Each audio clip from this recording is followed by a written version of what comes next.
Hypertension Awareness Series Episode 9. Good morning. The hidden pandemic, the global hypertension numbers. Hypertension or high blood pressure is not just a medical diagnosis found in clinics. It is currently a global public health crisis affecting every continent, every income group, and every age bracket.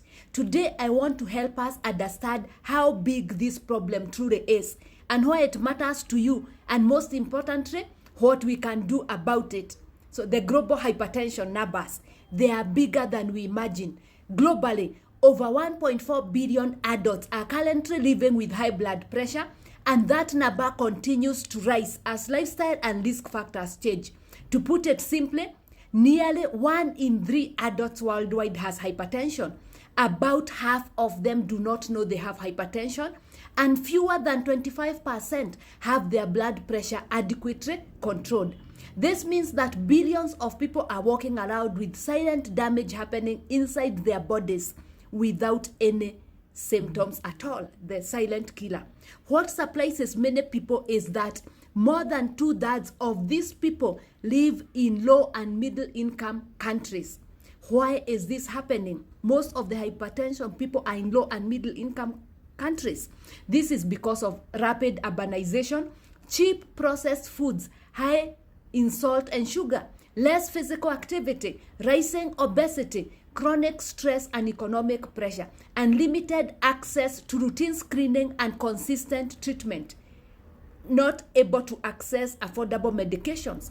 Many of our healthcare systems are still designed to treat complications rather than prevent their disease, and most people come with complications: heart failure, kidney failure, heart attack.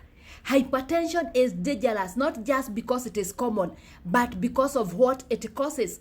Every year it contributes to over 10 million deaths worldwide, and it is responsible for 1 in 8 of deaths globally. It also accounts for nearly 50% of heart disease and stroke, the leading causes of deaths worldwide. In fact, when we talk of preventing heart attacks, strokes, we are mainly talking about preventing and controlling high blood pressure. Hypertension is the single most important risk factor for stroke, heart attack, heart failure, kidney failure, sudden cardiac death, and dementia in the elderly. Most cardiovascular deaths worldwide are directly or indirectly linked to uncontrolled blood pressure.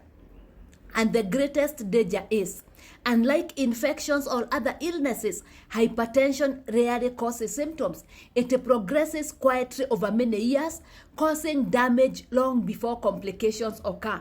By the time the symptoms appear, organs are already damaged. That is why hypertension spreads silently.